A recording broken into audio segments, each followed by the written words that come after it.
Chelsea nil, Manchester City 2. Chelsea losing their opening game of the season at Stamford Bridge.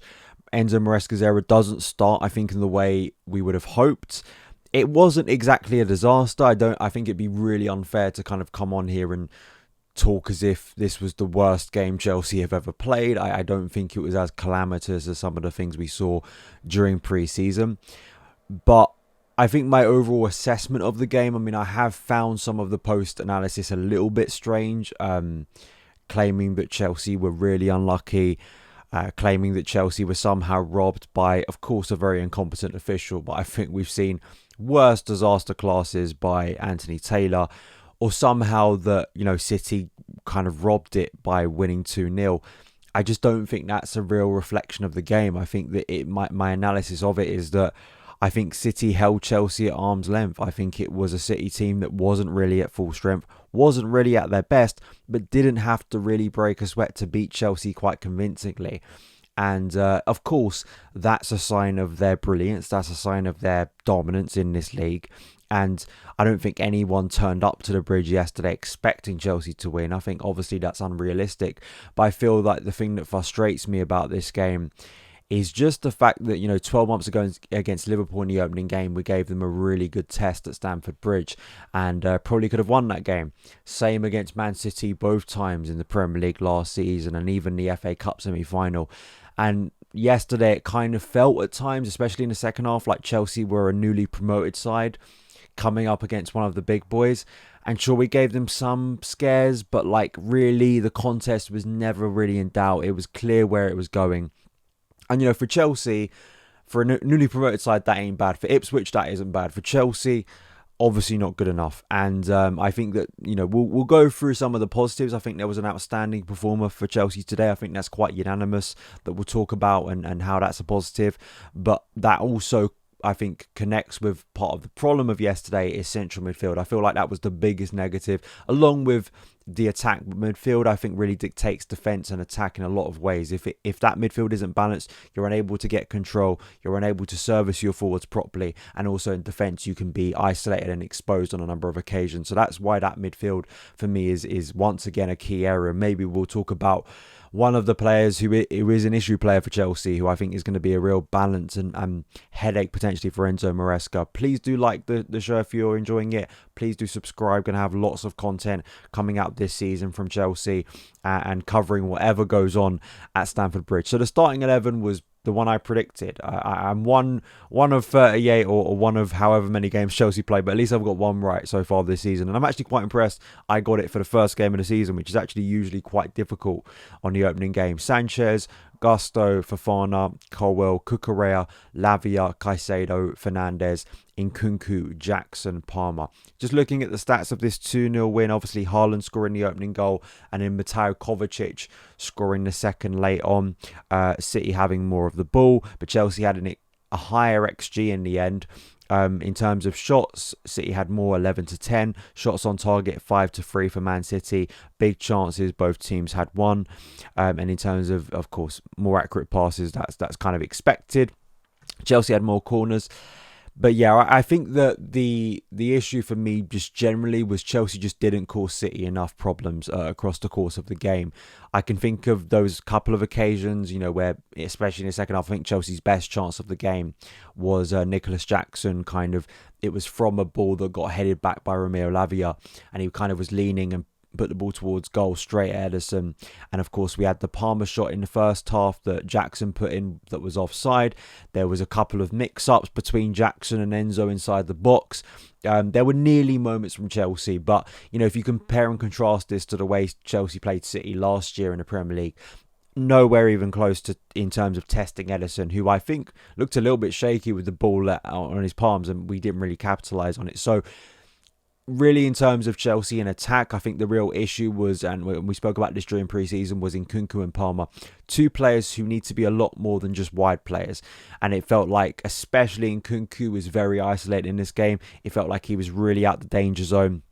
It felt like he was so far wide, and Chelsea really never got enough territory where he kind of had the freedom. And because Cucurella was inverting so much, this was another issue in the sense if Nkunku inverts and then Cucurella isn't going out wide, you have no width on that side. And that is, for me, a real concern with this system, is that, it's more so on the right side, as we saw in the second half, which was good, was where Gusto would definitely go out to as kind of a right wing back or just a conventional fullback. And I want to see a lot more of that, because I think that really hurt Chelsea in a sense that City kind of knew that Nkunku isn't a natural winger, so we can kind of hold him at arm's length whilst knowing that Cucurella isn't going to move out wide. So we kind of have that issue settled, to be honest, and they really tried to hit us as well on that left side of our defence. And Cucurella, I think, did mostly well, but I think as the game went on, he struggled a little bit more. But overall in attack, Palmer, this was one of his quietest games for Chelsea. And Jackson too, I think got better as the game went on. I think he looks sluggish. I still think he looks like a player who hasn't had much of a pre-season. So Mark Guillou might come in for the Servette game. But really, I think the big problem for me of this game was central midfield. Now, I think the big positive of this game came in central midfield with Chelsea's best player, Romeo Lavia, who I can only assume was taken off early because he's not played a lot of football. And listen, if you're trying to save him for more minutes, understandable. His heat map kind of shows how integral he was to Chelsea. He was all over the pitch, and really, I think at times he was trying to put out a lot of fires because didn't feel like he got a lot of help from around him. I think Enzo Fernandez, apart from one pass that could have led to an equaliser for Pedro Neto in the second half, Enzo Fernandez, for me, had quite a poor game. In terms of wearing the captain's armband, he gave the ball away very cheaply. Of course, people were calling for a penalty, but on replay, it looked like he tripped over himself in the first half. He just simply was not good enough. And I think off the ball, we saw this for the second goal, where both him and Caicedo, with Lavia not on the pitch, Mateo Kovacic, who is not exactly the fastest player in the world, absolutely running through us. And I think, let's talk about the negatives, right? The negatives of the two goals, I spoke about this during pre-season, was these gaps opening up between Chelsea's midfield and defence. Not a new Chelsea problem, but in the context of Maresca, this is going to be a big problem. And City exploited it for the first goal. You see a massive gap open up behind Romeo Lavia, where Lavia and Caicedo are kind of moving towards the ball, and you've got Bernardo Silva behind Wesley Fofana in a pocket of space, and of course the pass is eventually played. Cole has to come across. The ball is played to Erling Haaland, and Haaland, of course, sort of keeps Cucurella away and finishes as you expect him to. And again, these spaces opening up. Like, Lavia had a good game, but I still think this man-to-man marking system has some real issues here in terms of players maybe still not knowing what they're supposed to be doing, and weird gaps just opening up. Now, you could criticise Fofana here. Fofana should be more aware that Silva is behind him.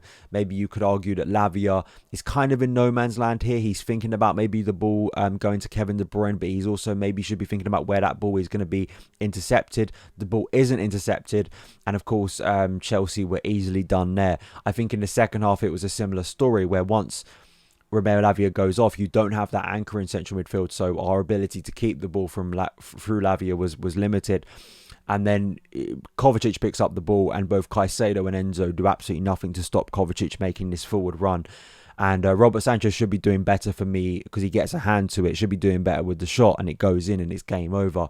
So for me, really, midfield is going to be a problematic area, and I think Enzo Fernandez off the ball is a real problem. Moises Caicedo could have been doing more off the ball there. And I just ponder again, in terms of balance of central midfield, obviously Chelsea are willing to sell a player who I think would have done a lot of good in this game, because it's not just about technique. You need runners off the ball. You need people who are going to do the dirty work. You need people who are going to shield, who are going to press and harry. That is what made Chelsea a real threat to City at Stamford Bridge last season, is they didn't give them time on the ball. It felt like City, I say at arm's length again, it was especially once the subs were made, and the subs I don't think helped Chelsea, other than Pedro Neto, who I thought looked a little bit encouraging.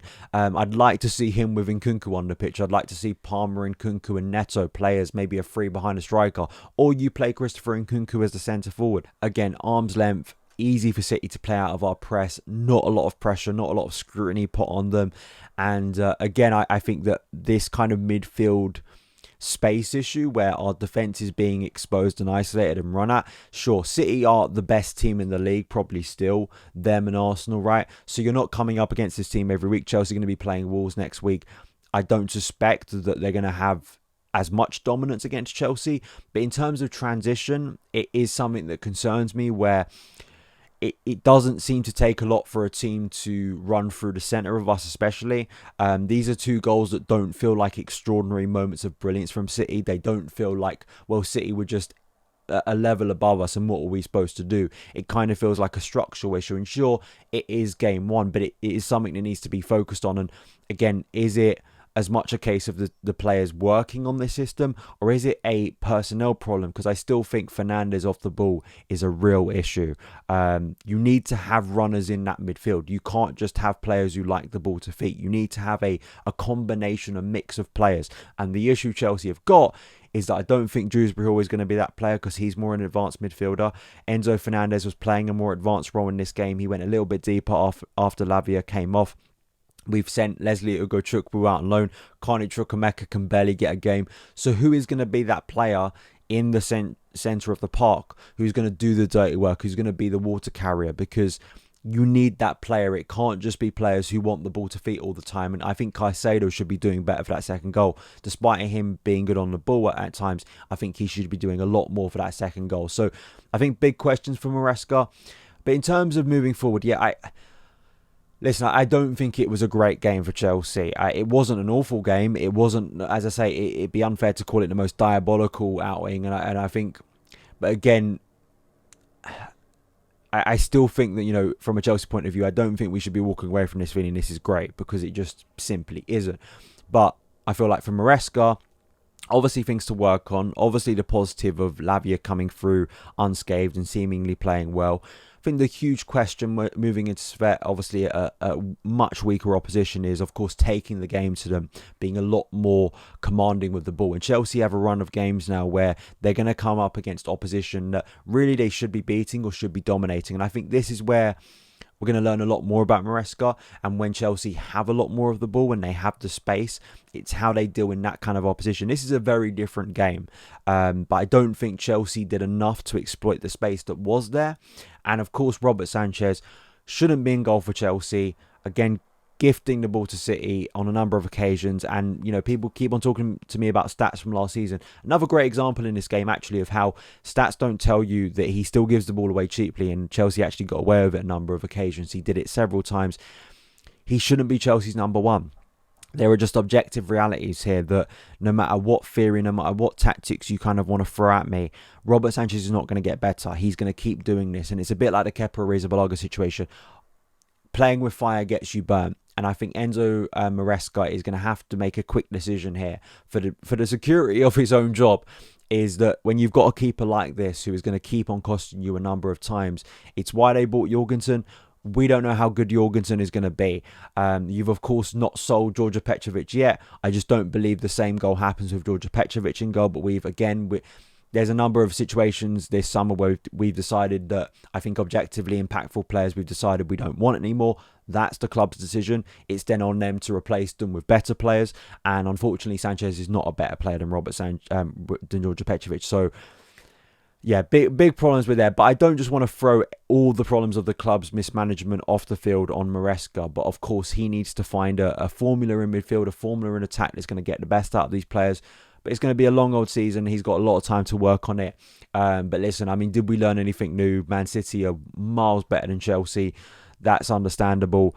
They are miles better than us in terms of this style of play. That's expected. So those are my thoughts on the game. We hope that Chelsea can pick up some form in the coming weeks. But those are my thoughts. Let me know yours in the comments below. And I will see you again very soon. All the best.